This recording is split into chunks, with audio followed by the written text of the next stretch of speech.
Okay, so I just want to welcome you guys all to this webinar.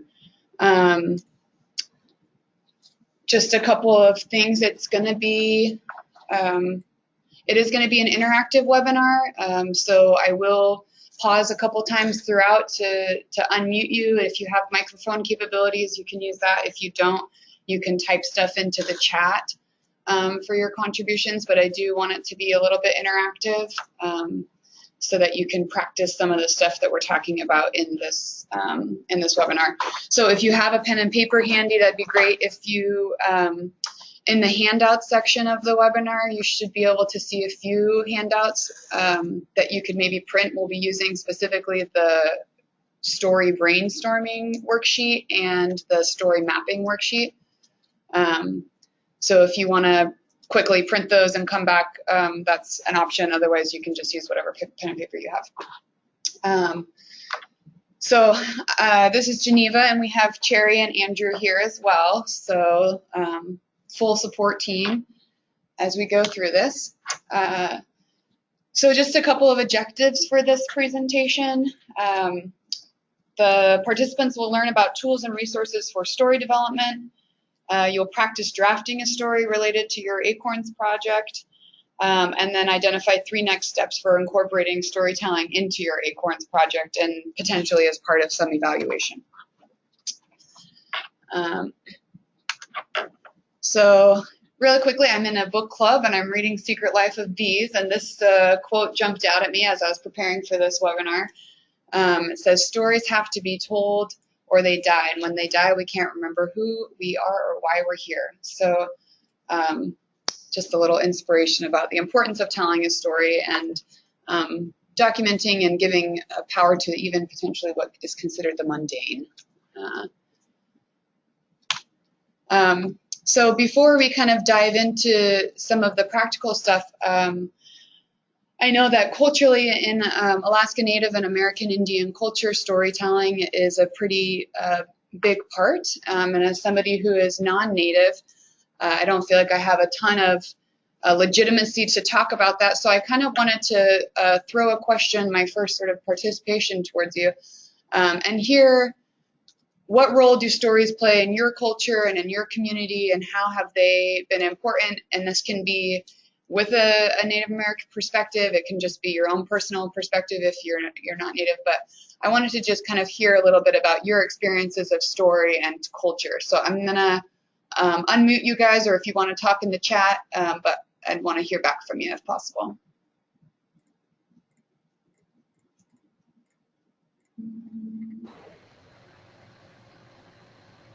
And you can introduce yourself before you talk if you have.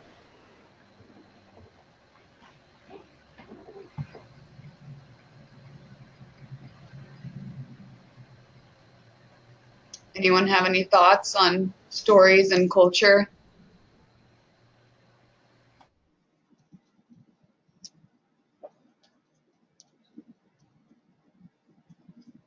No? You can type your thoughts into the chat too if you'd like.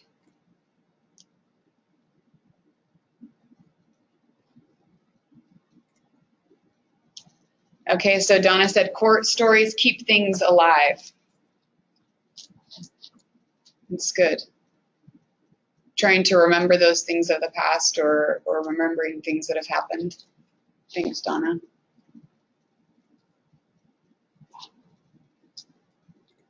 Anyone else?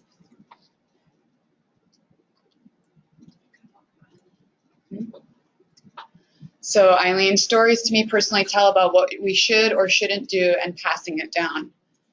Good. So maybe like sharing some experiences, learning how to do different things, and then sharing those experiences with the people around you or for future generations. Thanks, Eileen.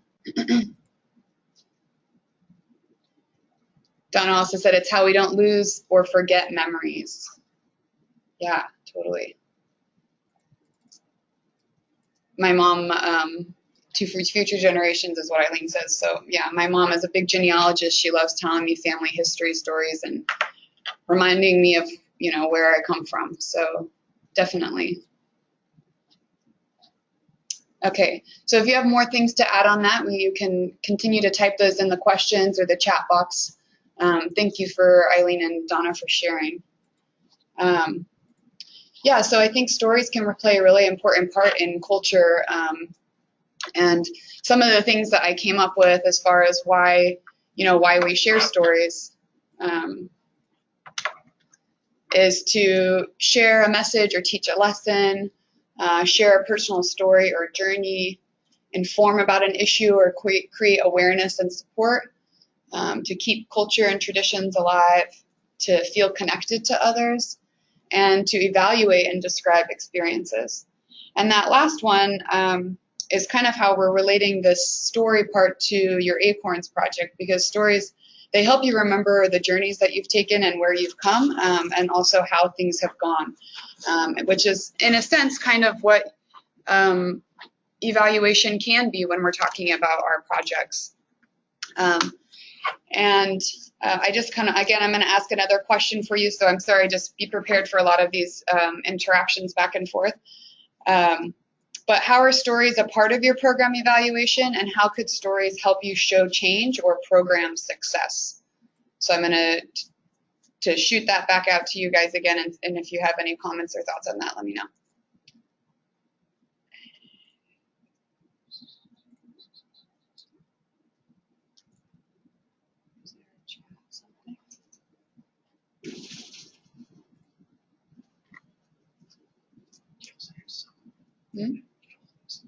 Gail, okay. Let's see, where's the questions? Sorry, you guys, I'm not a pro at this technology stuff. Oops. Let's see. Gail, let me unmute you. Do you have a microphone? I don't know, can you hear me? Yeah, I can hear you. Okay. Well, I think evaluation is all about telling your story, because you're trying to look at what you did and look at what worked and share that with someone else. And for us, the stories that help to show change or program success, sometimes it's beyond the numbers, and so it is more talking to people and getting that feedback and sharing that information with community and others. I don't know if you heard me. Yeah, I did. That was a beautiful answer. Definitely, and I like that you talked about sort of stories show a different lens than maybe the numbers would. So perhaps a more like quantitative evaluation where you're talking about numbers or different things like that can sometimes lose the experience and the meaning that a program might have for someone in their individual life or in a community that a number doesn't show. So thank you for mentioning that. And it's really true. I mean, even numbers can tell a story, but stories, do really is a way to evaluate. It's a way to sort of reflect and see where you've come and how you've grown or how things have changed. So Donna says we survey our clients to find out how they are being affected, which is an awesome way to actually sort of to gather stories or potential stories, so you can hear people's responses firsthand, and maybe you get, in Donna's case, she gets back a response about somebody's feeling, and that that thought or that experience could develop into a story that like sort of speaks to a bigger message.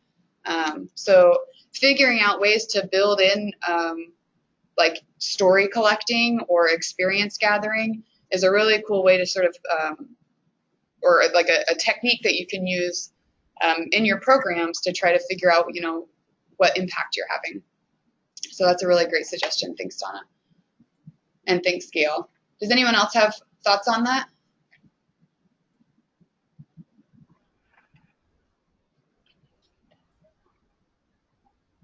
Okay. And I also just wanted to mention, so this image is an image that is a framework for evaluation that was put out by the American Indian Higher Education Consortium, and it's called the Indigenous Evaluation Framework. And so they've sort of created this toolkit and this resource document that sort of outlines ways that evaluation can be used with like an Indigenous or with a Native perspective. And we do have some PDF versions of that. So if any of you guys are interested in reading that or going over it, let us know and we can get you a copy of that. So that's kind of what that image is from. Okay. So now we're going to move to sort of ways to develop a story. So I think we understand that it's important the stories can play an important role in our programs through an evaluation piece to sort of understand where we've gone, where we want to go. So now just kind of getting into the practical application of actually developing a story. So the first step is to brainstorm my story ideas. 2 is to select your story. 3, plan your story. 4, write and develop your story. And then 5, share your story. So we're going to be going through these 5 steps. So let's dive into that. So the first one is brainstorming story ideas. So this is a worksheet that I developed, and this one's actually a sample one to kind of give you an example. But I do actually want to take a few minutes here and have you sort of map out in a web your ACORNS project. So if you see on this image, the ACORNS project is in the middle, and then it sort of has the 5 components to it. Maybe there's program management side, there's the diabetes management classes that you're doing, and maybe you have a community garden as well, and you're implementing a policy. So sort of break out those different, arms of your project, and then taking that even a step further, what are some stories that could come from that? So maybe you're doing a community garden, and you've met with an elder who has talked about how important that garden has been to them in bringing up their morale or giving them, purpose. So finding those little angles. So some of the examples on here are like learning how to make exercise fun. So what was that process like? Or creating an exercise class for elders, and kind of like what's the story in that. So I want you to take a few minutes. You don't have to use this sheet specifically. It's available in the handouts if you want. But sort of map out your ACORNS project, and then we're going to come back and share a couple of ideas. So I'm going to give you 2 or 3 minutes. And if you have questions or comments, you can reach out via the webinar thing.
Okay, we're going to take like one more minute, but think about, I'm going to ask you guys to share some of your ideas. So you don't have to share all of them, but we're just going to sort of popcorn out some different ideas that you have. So be prepared for that.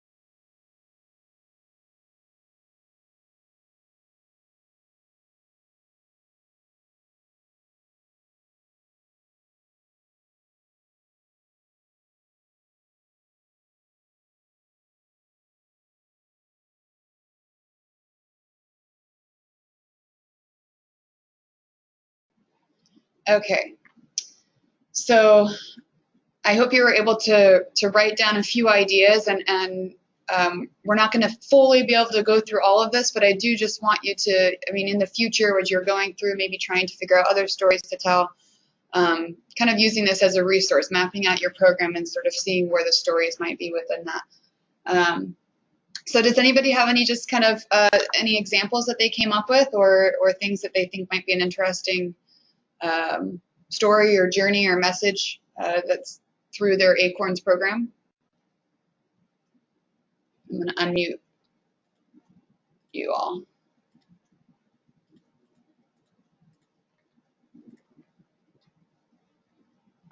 Well, this is Gail again. I know for our ACORNS, we do have an element of the community garden. And I think a story idea might be maybe how is affected, or someone who might have diabetes who, you know, chose to be active in the community garden, how that might help their you know, blood sugar levels or something of that nature. That's just off the top of my head. Yeah, that's great. You know, and that's exactly what we're talking about. It's like maybe it's not about that garden specifically, but maybe it's more about the story of that person, you know, and that's what the beauty of stories are, is that you can get personal with them. So thank you.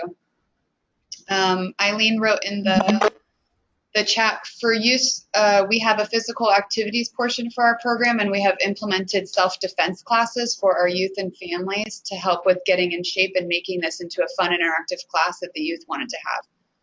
Yeah, that's, you know, that's huge. So talking about like maybe the youth that wanted this self-defense class and the process that you went through in order to sort of meet that need for them, or maybe a story about how one of the youth feels empowered now that they know how to do these self-defense things, or how learning self-defense has gotten them interested in physical activity in other ways. So yeah, so there's a bunch of different ways you could go with that. Thanks for sharing, Eileen. So Donna says, we used to never have diabetes due to having to work so hard to gather and prepare our foods. Yeah, that's a huge story, you know, like just that story of the need of the program in general, you know. So, you know, in the past, not necessarily even having to face the challenge of diabetes, and the story being and how that's changed, you know, and being able to highlight cultural traditions of gathering and preparing foods, and the way that aided mental health, physical health, and now how that's changed. So that's, I mean, that's a story there as well. So thanks, Donna, for sharing that. Does anybody else have some story ideas that maybe they came up with, kind of getting some creative juices flowing?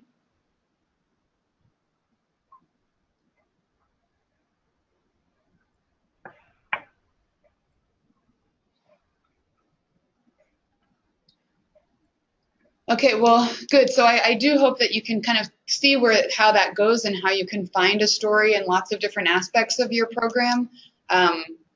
We'll move on from now. I do actually want to challenge you as we kind of go through this process. I want you to pick a story that maybe you can tell. So and I actually forgot to switch the screen over. So here's some story or some questions about, you know, ways to sort of figure out where there might be a story. So what has been your favorite part of working on this grant? Why do you do the work you do? What does health and wellness look like? What are strengths and challenges that affect achieving wellness in our communities? What are some ideas that emphasize individual and community action? How long have you or your program staff and participants grown? How have you and your program staff or participants grown throughout this process? And what's been the most important lesson you've learned? So these are all kind of questions to get your ideas flowing. For this thing, maybe you could focus on the second question, why do you do the work you do? And maybe just thinking about your own personal story with this ACORNS project and maybe how you've changed or what you've learned or how you've grown throughout working on this. So think about that. And okay, is that right? Okay. So now, so ideally you'll have sort of like a bank or like a working bank of stories to choose from, and that will hopefully grow and develop as more work goes on. So when you have that bank of stories, you want to select your story. So some of the things to think about when you're choosing what story to maybe develop or to take further is, what is the purpose of the story? Who is your audience? And what's the best way to deliver that story? So maybe you have an exercise class that has really low attendance and you're trying to gain attendance. And so that's the purpose, is to like promote your exercise class and get other community members interested about that. So that's kind of like the purpose of it. So then who's your audience?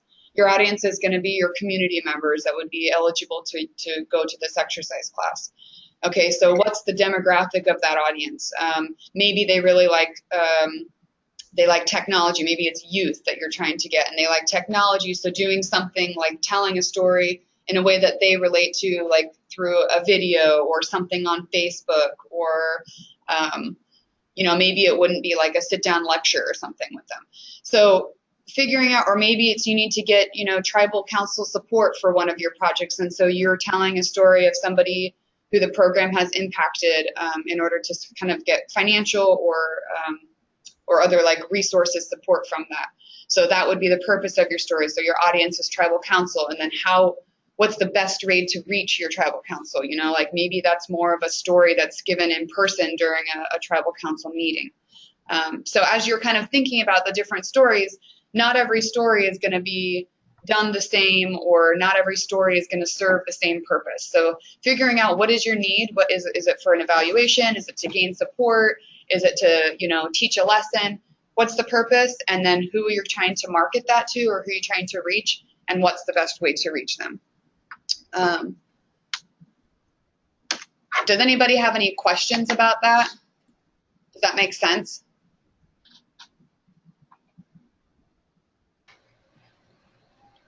No news is good news? Okay. Okay, so the next part, once you've selected a story to choose from, and again, this is something that you do for each individual story, so it's kind of a process you'd go through. If you're telling multiple stories, you do this with every story. So the next step would be planning your story, and this is probably the biggest, most time-consuming part of it, and maybe the most challenging-ish. But some things to consider as you're planning this story development, and that is, who is telling the story? So maybe you're not going to be telling all of these stories, even though you're the project lead. Like a lot of these stories will be coming from community members or other program participants. So figuring out who's the voice of that story. What's the method that you'll use to tell that story? So again, that's sort of like, what angle are you going to use? Is it going to be a video? Is it going to be, you know, a spoken word? And then what resources are you going to need? So is there going to be money that is going to be involved to sort of develop the story, the time, the skills, permission from people? What preparations do you need to make? So for planning, production, distribution, who else should be involved, and what are their roles? So this, you know, as you're thinking about your ACORNS project, like maybe storytelling doesn't feel like your strength. So who else can you pull in and sort of task as this? You know, whose strength is it? And help empower people to support you. So it doesn't have to be a one-man show, and hopefully it wouldn't be a one-man show. It's sort of a collaborative effort. And then what's your timeline? So maybe you're trying to pass a policy and you need tribal council support in the next month. So you need to get, like, you want to present a story about, somebody who has asthma and they really want the smoke-free areas around the health center. And so, do you need to get that story ready to go for that tribal council meeting in the next month? So really mapping it out and figuring out what needs and how are you going to meet those needs. So a couple of expansions on who else could share your story. So again, it doesn't have to come from you specifically or your experience. In fact, some of the rich ones, rich stories are ones from others. So program participants, I think youth are a really fabulous resource for storytelling because they've got creative lenses and interesting ideas. And usually sometimes like to be tasked with a creative idea. So maybe the storytelling isn't your thing, but you could kind of say, hey, you want to learn how to do a digital story and empower them to get creative on that.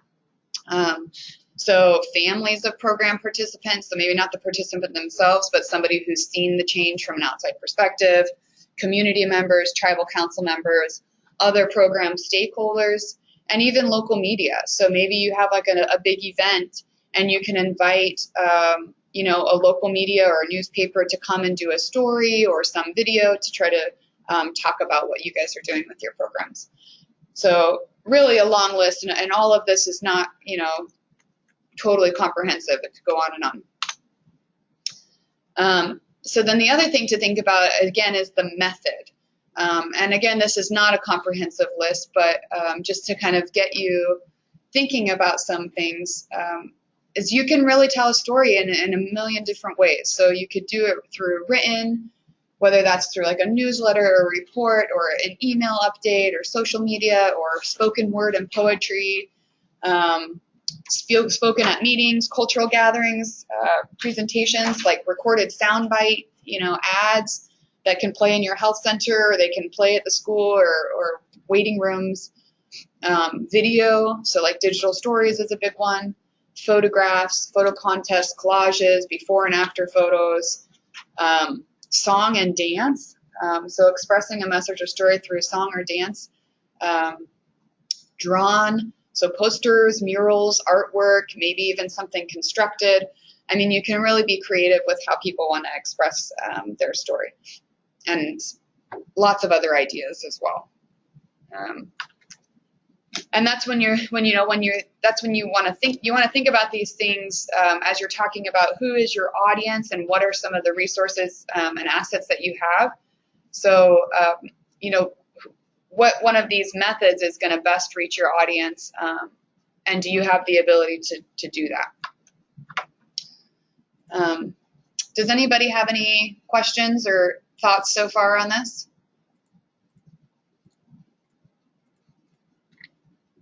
Confusions? Okay. All right, I'll keep going then. Okay. So once you kind of go through that whole planning process, which is going to be like the majority of the time, I would say, of story development, you want to actually then, the fourth step is to actually write and develop your stories.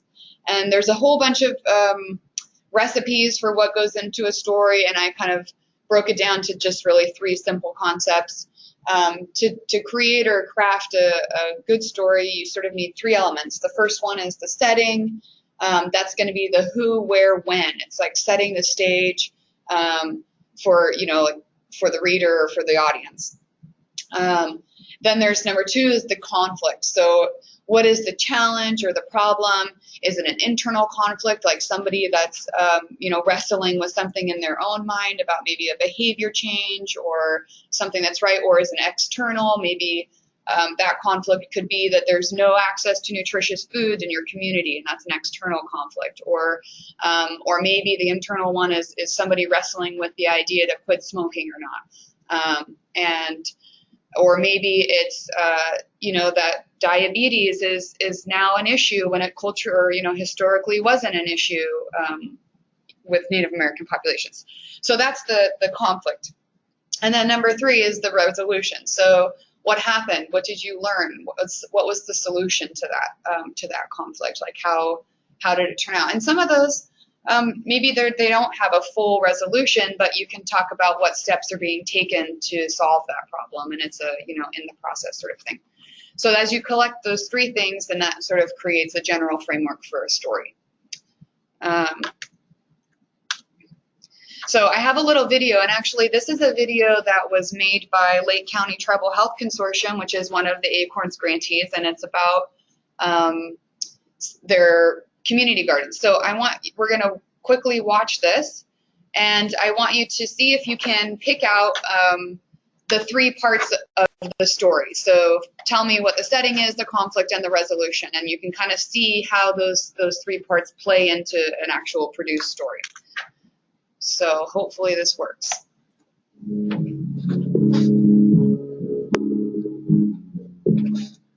My name is Darlene. I'm a tribal member of Robinson Rancheria. In 2016, I was asked if I'd like to attend a gardening class. The class was held at Lake County Tribal Health.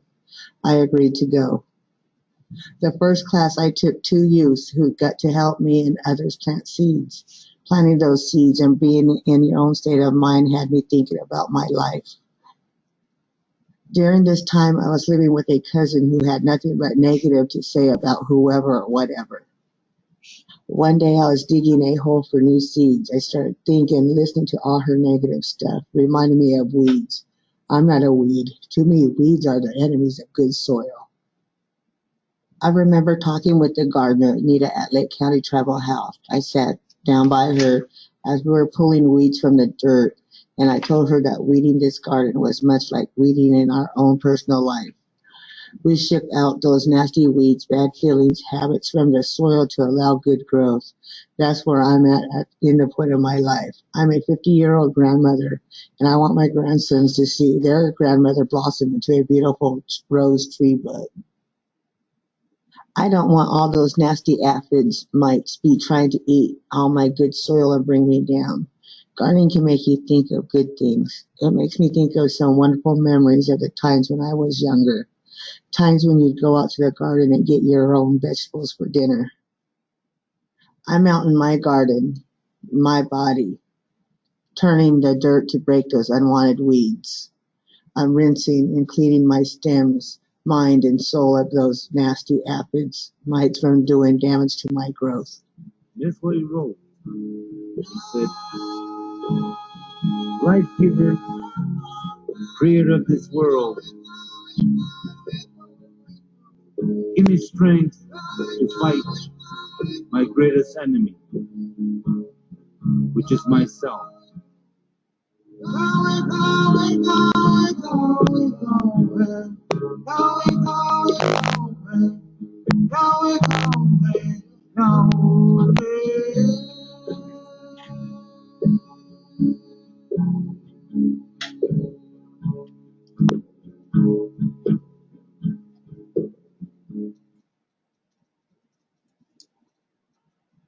Okay, so can anybody, I'll let you unmute yourselves, I guess, that's possible. But does anybody have thoughts on that? Or can they tell me the three parts?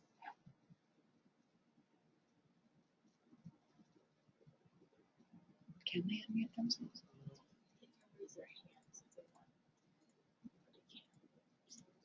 Okay, I'm unmuting you, but okay. It was a beautiful story. I mean, she used the garden as a metaphor for to be around positive people, and just yeah, talked about, you know, she wanted to plant those positive things. Mm-hmm. So not only nourishing your body, but nourishing your soul. Yeah. You know, and I love that that was the takeaway from the community garden. It wasn't necessarily the physical activity, it wasn't necessarily the nutritious food, but it was finding a metaphor for her own life and sort of finding healing in that, which I think, again, is where stories come in and play such an important role, because you know, a numbers related survey wouldn't necessarily capture that, you know. So I assume that was Gail, so thanks.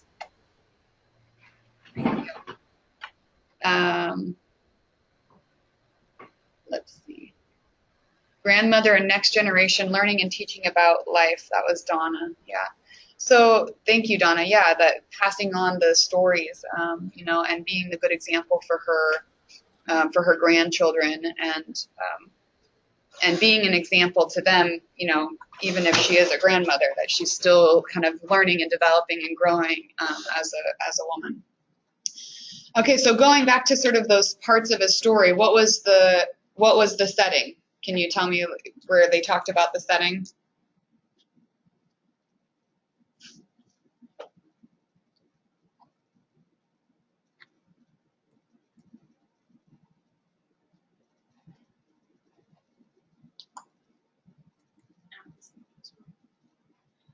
Okay, yeah, so the garden, Allison. So the garden is the setting, the who, what, and where. So it was a woman who introduced herself. She talked about being at the garden, and, you know, being invited that. So that kind of set the scene, right? And then what was that second part? What was the conflict?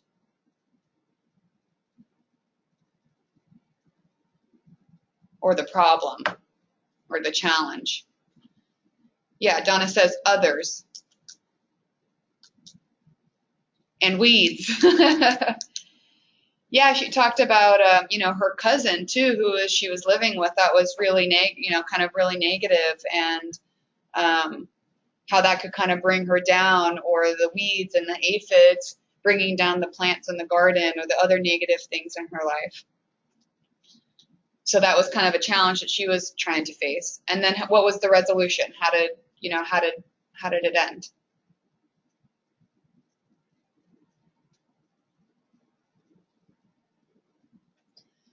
Oh, Eileen wrote, the conflict was as she was gardening, she saw the weeds and made her think of her cousin that was negative and other negative things that were going on for her. Yeah, exactly. Thanks, Eileen. And so how did she resolve it? What was the resolution? Okay, so Donna said getting into balance.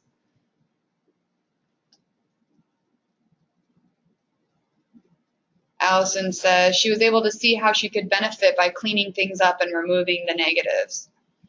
Yeah, she was able to draw a lesson from it and apply that into her life, and then try to share that message with other people in her life. Awesome. So you can, it says, and with the negativity and weeds, yeah.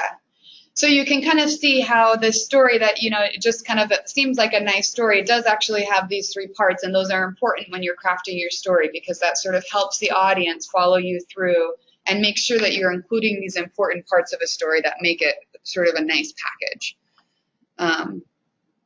Thank you for your guys' participation. Okay, oops. Okay, so we're gonna kind of take another little writing break. So there's another worksheet. This is in the handouts as well. You can print off, but this is just to sort of help you map out your story. So you have your story idea here at the top. And if you want, just for this activity, you can say your story idea is going to be kind of talking about you and your relationship with this ACORNS program, or your journey through this, or what it's meant to do this work.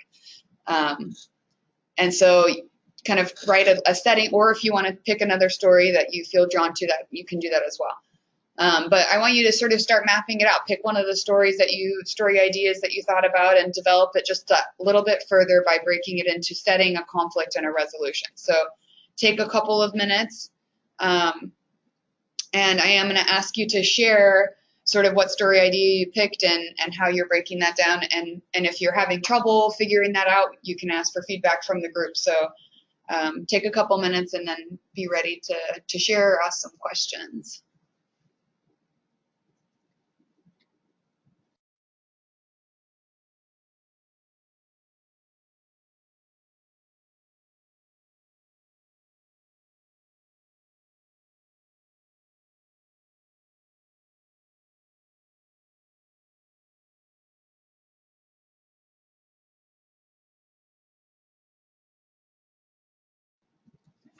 And I'm going to go, oops, just kidding.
Okay, for the sake of time, we're going to just keep moving, but can somebody or one or two people maybe share what story idea they came up with and how they would break that down into the setting, conflict, and resolution?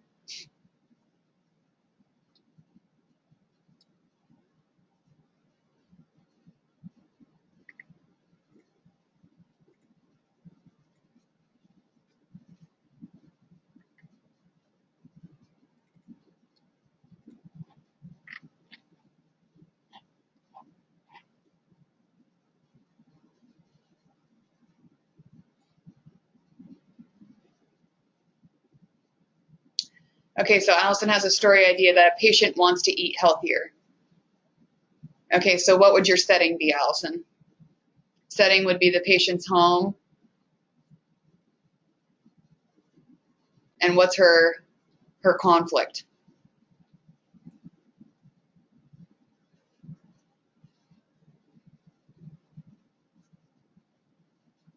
Okay, Donna has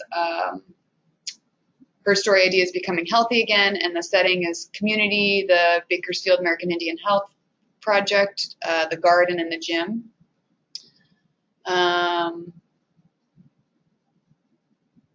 Okay, so Allison, the patient who wants to eat healthier, her conflict is lack of resources at the end of the month.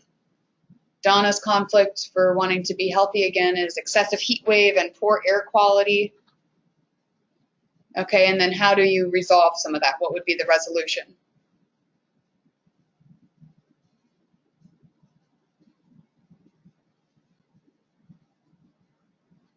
Okay, so Donna's would be exercise indoors.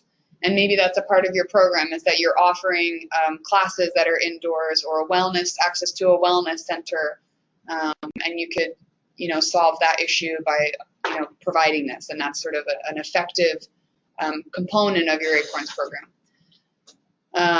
Donna also said early morning gardening, so instead of being super hot, getting up early in the morning and getting out, and being able to encourage or promote that.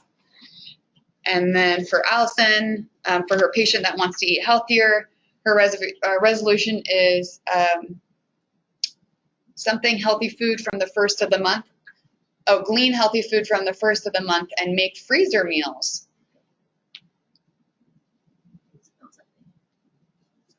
Oh, yeah, and make from the first of the month and make freezer meals at the end of the month. Okay.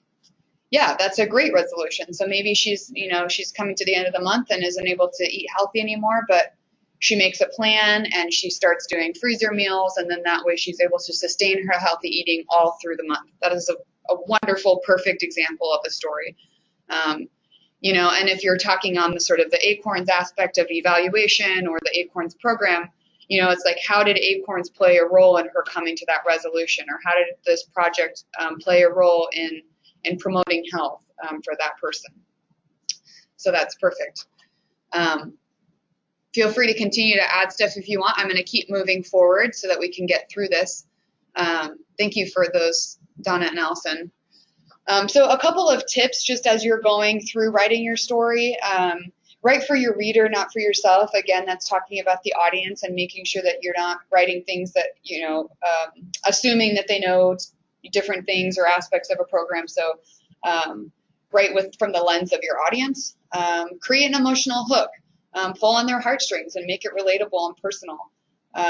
So, talking about just kind of a factual story about your garden is going to be way less emotional or powerful than maybe hearing the story like in Lake County's digital story that we just saw. We learned that she was a grandmother, that she had grandchildren, that she was struggling with stuff. She's not perfect. I mean, all of those elements sort of make it relatable and make that story more personal. And again, that's kind of the idea of you want to get tribal council support for a no smoking policy. Bringing in somebody who gives a personal story about why it's important for them is a really powerful tool to try to get people to get buy-in or to understand the need. So 3, avoid wordiness and run-on sentences. Less is more. Just sort of like that, short 3-minute video. Anything, super long, it can get a little bit burdensome for the audience and you might lose them. So try to be concise, to the point, and that's why that mapping and the planning is so important, because you really can sort of lay out what are those important elements, what's the important information that you need to include, and then cut out the rest. Follow the 80-20 rule, 80% planning, 20% writing. Again, we kind of talked about that before, so really getting all your ducks in a row and planning out and figuring out who is it for, how are you going to do it, and then the actual writing part is a lot easier. Give it a rest, take a break, and come back for clarity and inspiration.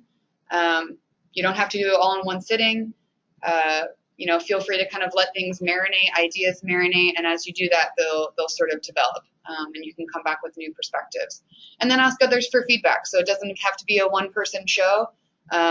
You know, ask around and see what other people's ideas are or takes on it, and you'll maybe discover things that you never realized, and get new ideas and perspectives. Okay, so we already kind of did this, so we'll just pass over that. Unless anybody wants to share if they have like a story idea that they've come up with and they have an idea of how they want to share it. Maybe that's through writing or through spoken word or through digital stories. If you have an idea that you want to kind of get feedback from the group, by all means, feel free to share that with us, and we're happy to kind of, you know, bounce ideas off. Okay, so, and if that comes up, then you can just let me know and we'll stop. Is that story structure image a handout? Yes, it is a handout, Gail, and it's available in the handout section. There's a few handouts too that are included in this presentation. Webinar only lets me upload 5, but I will make sure that all the documents that I kind of referenced to will be made available to you post-webinar. Okay, so going into story development tools. So I wanted to kind of just give you a couple of tools that you can use that really ease the actual production of a story. I know I'm not super technologically savvy, and so anything that can help me ease that process is appreciated. So this is certainly not a comprehensive list. There are a ton of resources out there to help you. This is just a few things that we've put together. So the first one is the CDC Success Stories template. So this is a template that CDC has made for some of their grant programs, which is like a very simple drag and click or click and drag and drop template to talk about a story or talk about a program success. So you kind of talk about your challenge, you can put some quotes in there, you can put an image, and it gives you, you have to do a login. It gives you different guides and examples on ways to strengthen your story. So even if you don't use this, those are helpful things to look at. And then you can review and edit it, and then you can share it. And this is sort of like what it ends up looking like. So it's a little bit more academic, a little bit more professional, you know, one or two pager that would be good for giving to maybe stakeholders, or if you know, are putting it in some sort of newsletter or something. This can be a nice, easy template to use. So the next one is digital stories. So digital stories are really popular. I know that they're really being pushed as a way to tell your story, and they're awesome. I mean, as you saw that garden video, a really powerful tool. General steps for developing a digital story is just writing the script, recording the voiceover. So like in the one we just watched, that narrative. So writing that script, recording the author reading that story, and then mapping out the images that you'll need to support whatever is being said. Combine those into the audio and images, add background music, transition slides, and then present it. I know that was like really brief, and you can use something like this worksheet to sort of, especially with the digital story, is once you have your story written out, like your little narrative, then you can, you know, write out what lines you want to be supported by what photo or the picture ideas, and then you have a checklist of what photos you need to add and to go along with it. There's a ton of digital story resources available. These are apps for your phone: Videolicious, Adobe Voice Spark, and StoryKit. They're all phone apps that you can download. They let you do video clips and audio and photos and combine them into little digital stories, very easy. And there's also more beyond that, but these are just some of the ones that that looked to be the most relevant.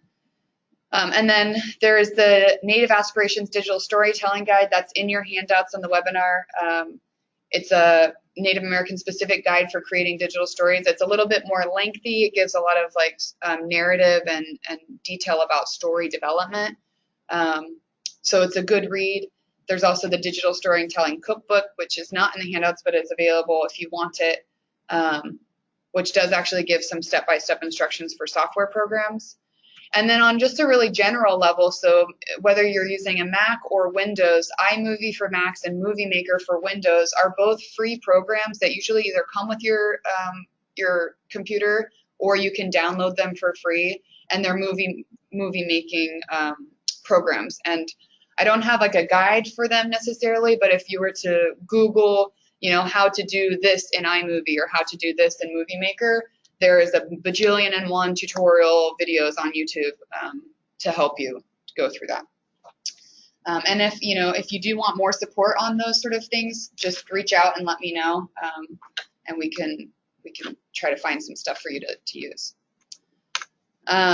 Photo Story is another free program that you can download that you can make visual stories using photos with text across it, music in the background, different slides. So it's really similar to the digital story used, something that you could make in Photo Story 3. Also tons of tutorial videos online, and you can download it for free on your computer. Just some quick tips to taking a good photo. I know photos are a great way to capture something.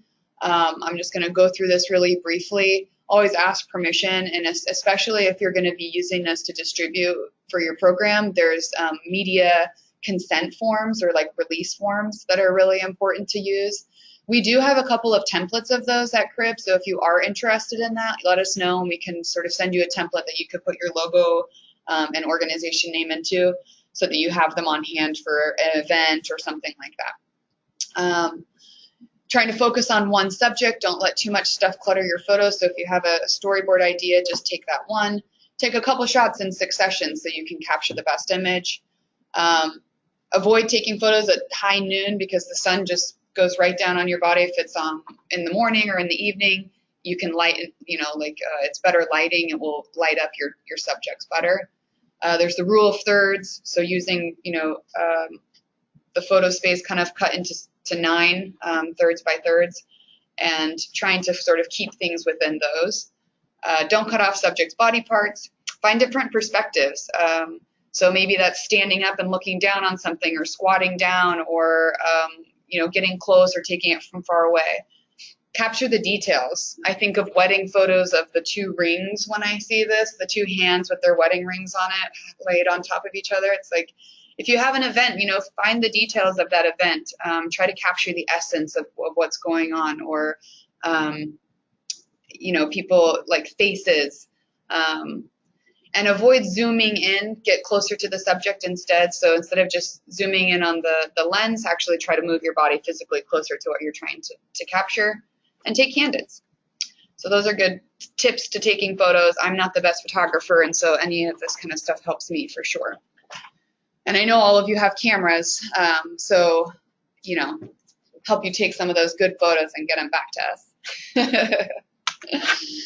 Okay, so another resource that we developed is an ACORNS PowerPoint template. So this was actually requested by one of our grantees. And this is also in the handouts of the webinar, but it's a PowerPoint template that kind of gives a whole overview of this GWIC CDC grant, and how many people Crib is sub-granting out to, and some of the goals of it. And then it also has some blank slides that allow you to insert your own information about your program, sort of what your goals and objectives are and how you've been successful in completing those or not. And this is really nice. So if you're giving any sort of presentation about some of the projects you're working on to different stakeholders, it's kind of just like a nice package deal that you can just customize to your project. So that is available for a bit of a story.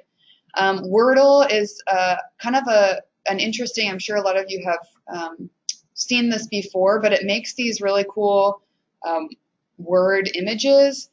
So if you are doing interviews or surveys, or you have information that needs to sort of be consolidated, like written information that needs to be consolidated, or you want to draw themes from, you can copy and paste all of that into this program. It's free, and then it will come up with these different, like the most frequently used words. And it's kind of a cool way to just sort of draw out those different themes and see what's going on, and visually appeal to other people, or to different types of people. Poetry is another way to tell a story. These are just some really basic story outlines that I think are really helpful, especially if you're trying to capture a story from maybe people that don't think they have a story within them, or know what to say. I think youth especially too. Giving them even like a little poem handout where it can say, your subject that you're giving them is the community garden, or the subject you're giving them is wellness, or importance of culture and health, so then they can simply add a few descriptors and get out their feelings and thoughts and ideas on this that maybe can later develop into something of a more detailed story, or you could collect these, and it's just like a creative way to kind of in simple way to get information from people and their experiences. And also for kids, if you're working with kids. Okay, does anybody have any questions about any of those? I know I kind of went through them fast, but I'm happy to answer any questions. Or if you also know of some other resources that you found really helpful, if you want to share them with the rest of the group, be happy to hear those.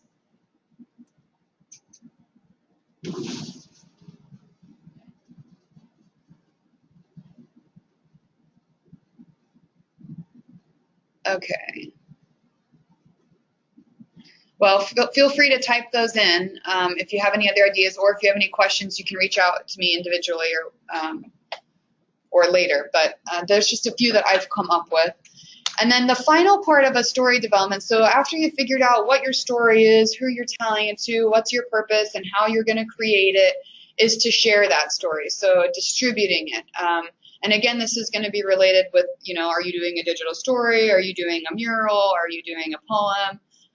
That's going to affect how you can distribute it. But how are you going to market this story, and how are you going to allow people to hear it? So this could be at tribal websites, it could be at community events, through social media, through newsletters, but really start to think about how you're going to put that out into the community, and get the audience that you are trying to reach.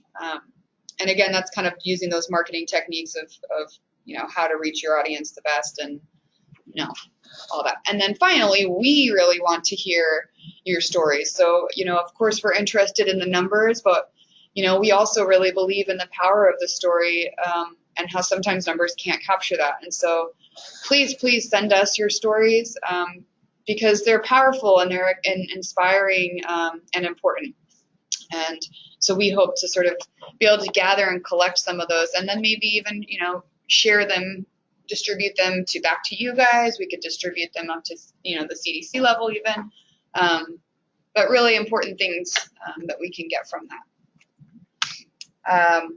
So just a quick review is developing a story. You got to brainstorm your ideas, select your story, plan your story, develop it, and then share it. So quickly, I want to just talk about next steps, and maybe just get like a little bit of feedback on this presentation as far as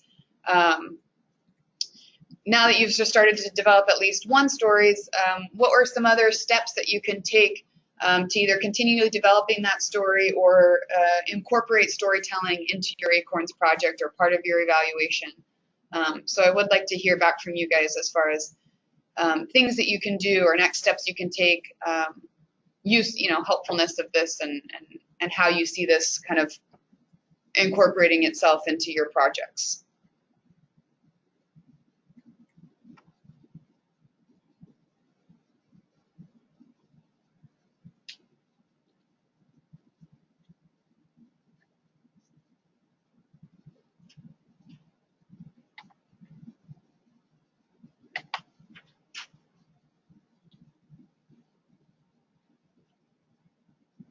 Anybody have next step ideas?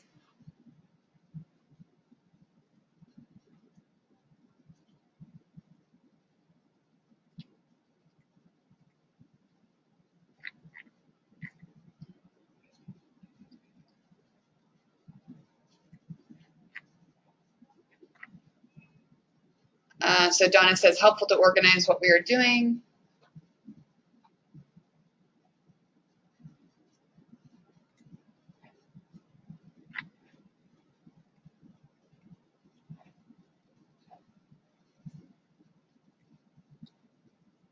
Anyone else?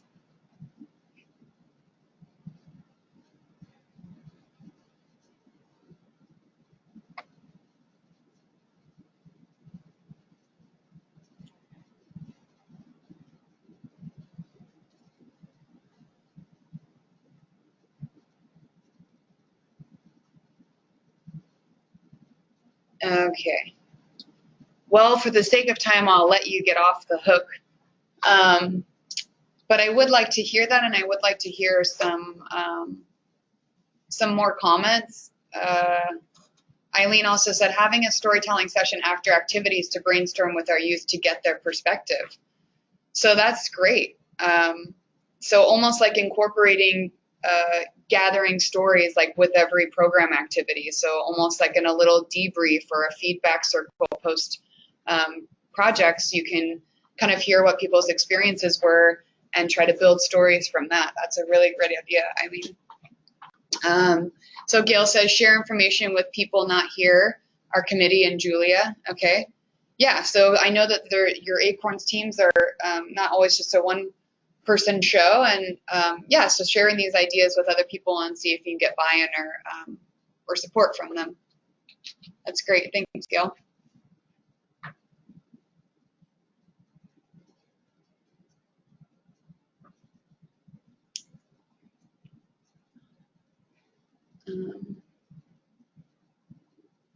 So Donna says she closes with, what did you bring and what are you taking? So that's a great, I love that. That's a great question for your participants. So what did you come here with? Helping people identify, strengths and resources, and then what are you taking, and helping them reflect of what they have gained from that experience. And that's awesome. I love just building in these little questions or building in these different components into your activities. Might seem really simple, but they are really valuable, like data collection in a sense, tool, so that you can just hear from people firsthand, and then you can, with your knowledge about developing a story and evaluation, you can take those seeds and grow them into something bigger or into a larger story. And so I love that those two ideas of sort of incorporating this reflection and this feedback within each of your program activities. That's great. Okay, so that is all I have for this. Does anybody have any final questions or comments? And I also just want to say that this is recorded, we're going to upload it. I think I'm going to try to see if I can't get this onto our website. If not, I'll send the PowerPoint as well as all the supporting handouts via email. So it will be available to you. But yeah, also please answer the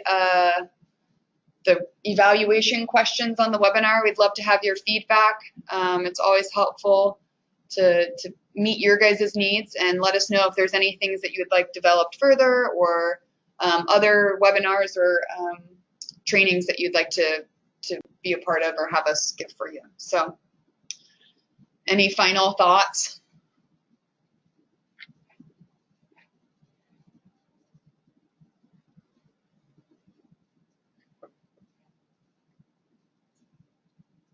Okay, well, I thank you guys so much for coming. And oh, Gail says she'd like the Indigenous Evaluation Framework. Okay, I'll send that over.